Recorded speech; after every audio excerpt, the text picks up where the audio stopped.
you're going to need a fork and a knife. This is Deep Dishing Sports with Bruce and Eli. Usually on Bear Down Breakdown, what we do is we break down the individual game. Mm-hmm. I'm not feeling that today. No. I'm not feeling breaking down a game. And I'm kind of over that, especially since, every game just seems the same and is repetitive. Right. I kind of want to just break down this organization as a whole and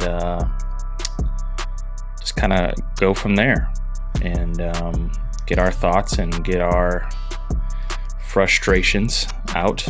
Yeah. What are your thoughts on this franchise, Bruce? Just as a whole. Just zooming out.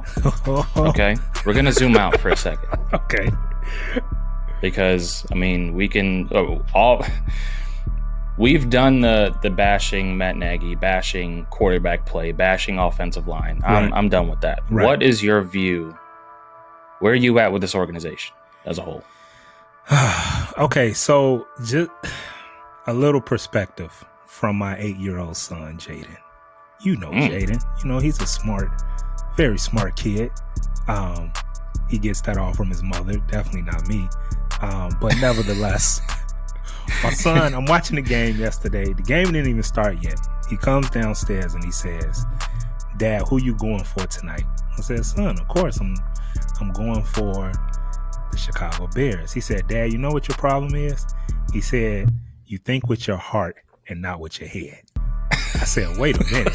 First of all, you're grounded. You're not about to just psychologize my head like that, get me all in my feels." And it was at that moment where I knew the Bears were going to lose that game. When my son dropped that knowledge, that little nugget in my life, first of all, it changed my entire life. I'm about to go run for president with that gem that he dropped. He said, "Dad, you think with your heart and not with your head."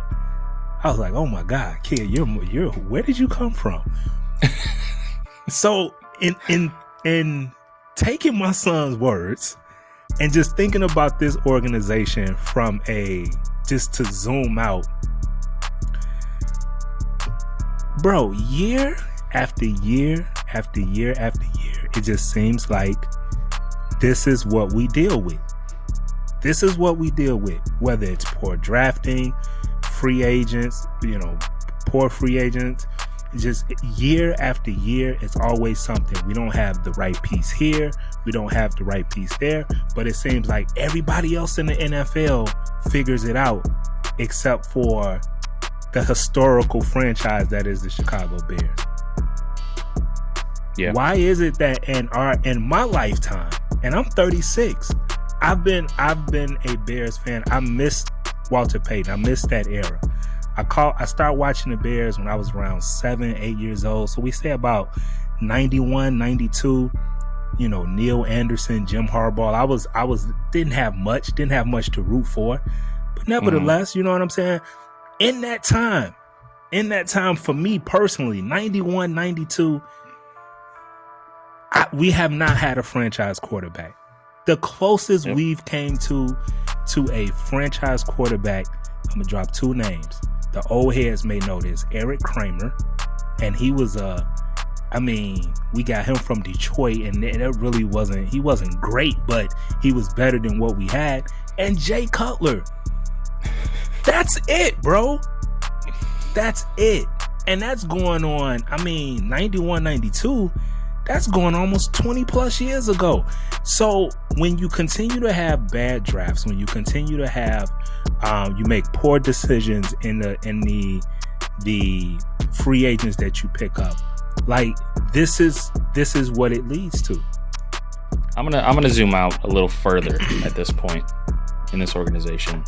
I'm gonna say a name, and it's a name that Bears fans know very well because he's been part of the organization since George Halas, it seems like. Ted Phillips. He made me drop my phone. That was my phone that you heard. 'Cause I almost threw it. He's the president of the Chicago Bears.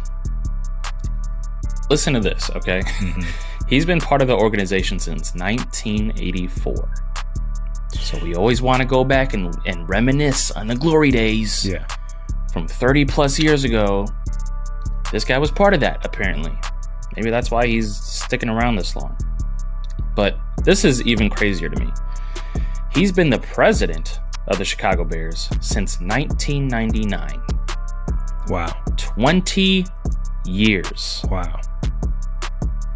He has been the president of the Chicago Bears. In that span, 20 years of him running stuff, we have 5 playoff appearances, 5 division championships, 5 different head coaches, only 7 plus 500 seasons, 1 trip to the Super Bowl that we lost. Wow. 20 years. 20 years. And he still has a job. 20 years and he still has a job. And the reason, I know this is Bear Down Breakdown. This isn't a regular episode where we go off and talk about other Chicago sports. But the reason why I'm wearing a Cubs hat today, Theo Epstein stepped down as the president of the Chicago Cubs. In his presser, he was very transparent and showed a lot of humility because he admitted in that press conference that he's better and enjoys more the process of building up a team rather than keeping that team established, keeping that team good for years to come. Right. And that's interesting. Like, you talking about Theo Epstein, a guy who rebuilt 2 key franchises in the MLB, in the Boston Red Sox and the Chicago Cubs, 2 storied franchises that he helped rebuild and win championships. And that guy comes out and says something like that. Yeah. That's crazy to me. Yeah. And he was only with the Cubs for what, 9 years? 9 years, yeah. It was so almost 10 years. Yeah. So he has enough humility to step down, hand the job off to someone who he was kind of mentoring, who a lot of Cubs fans have hope in because of that. And you have Ted Phillips, who's been sitting in this seat for 20 years. And what do you have to show for it? Nothing. Like, that's the key, right? What do you have to show for it?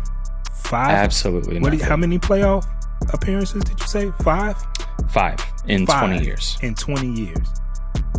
Meanwhile, you got Theo, who bought a World Series championship.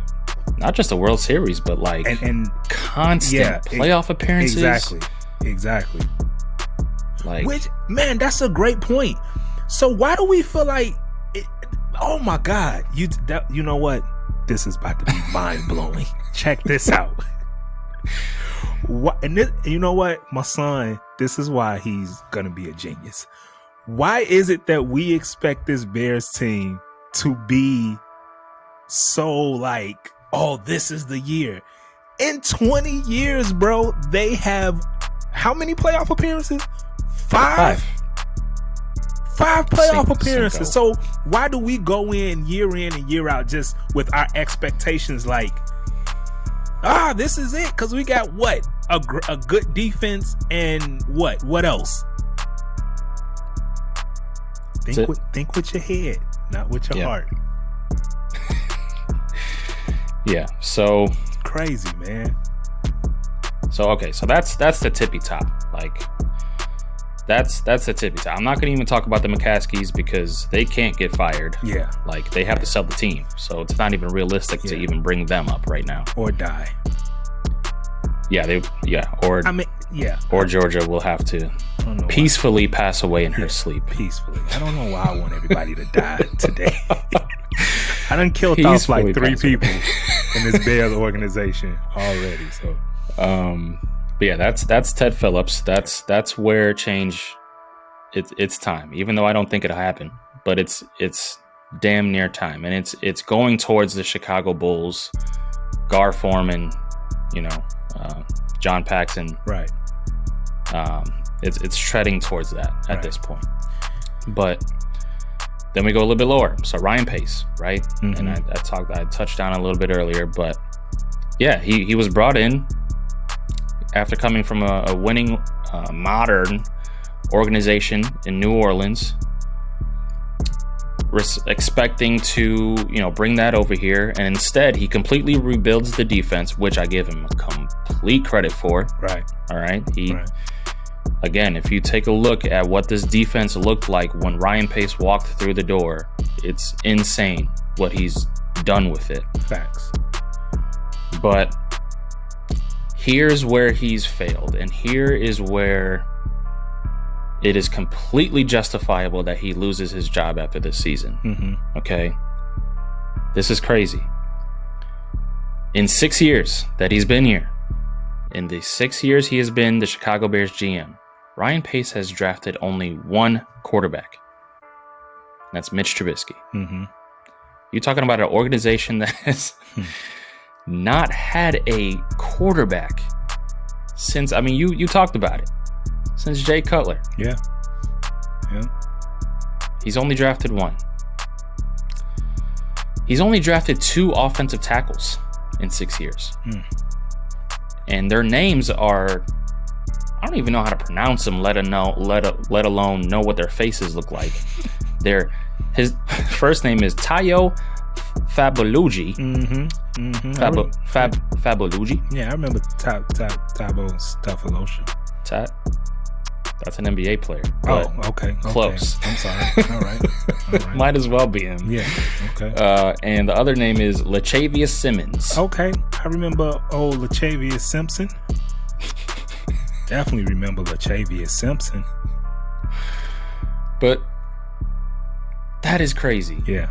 That is crazy that you've only drafted one quarterback in 6 years and 2 offensive tackles. You're talking about the 3, probably arguably the 3 most important positions on an offense. Definitely.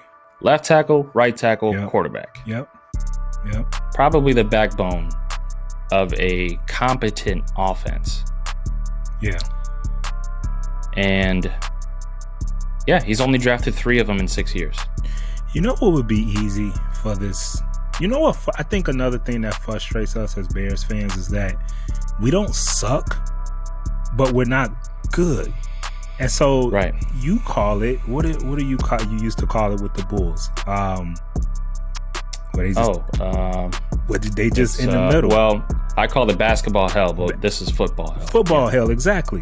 It's football hell, bro. Like, we're not the Jets, and we're not the Pittsburgh Steelers. We're just like in that just really, really bad situation. Yeah. So that's Ryan Pace, and okay, so that's just the draft, though. Okay, so there's 3 ways to acquire a player, right? It's either through the draft, through free agency, and through trade. Right. So Ryan Pace has tried all 3 with quarterbacks. Okay. Drafted Trubisky. Right. Signed Mike Glennon. Traded for Nick Foles. Oh boy.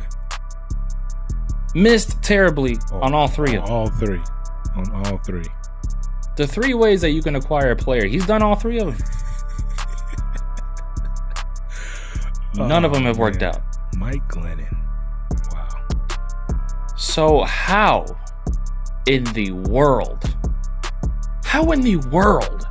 can you expect an organization to trust this guy, right, who's already done 3 different types of ways to acquire the most important position on a football team, to go ahead and try to do it again? Yeah. No. How? You can't.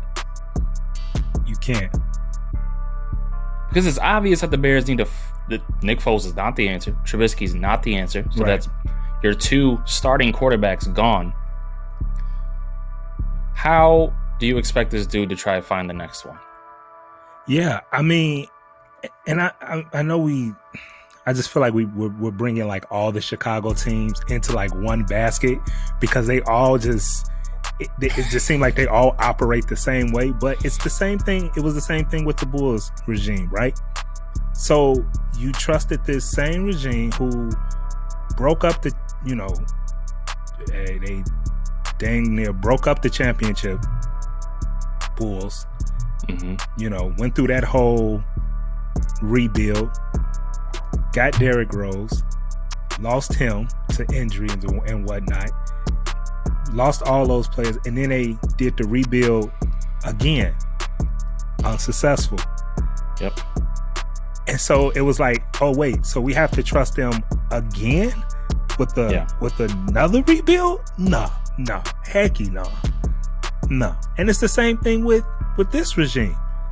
Yep. So wait, we got to trust you with another rebuild because that's what's going to happen. That's what's going to happen. We're going to have to go through another rebuild. Yeah, 100%. And I'll get to that in a second. But, okay, so we broke down Ryan Pace, right? Ted Phillips, Ryan Pace. Next is Matt Nagy,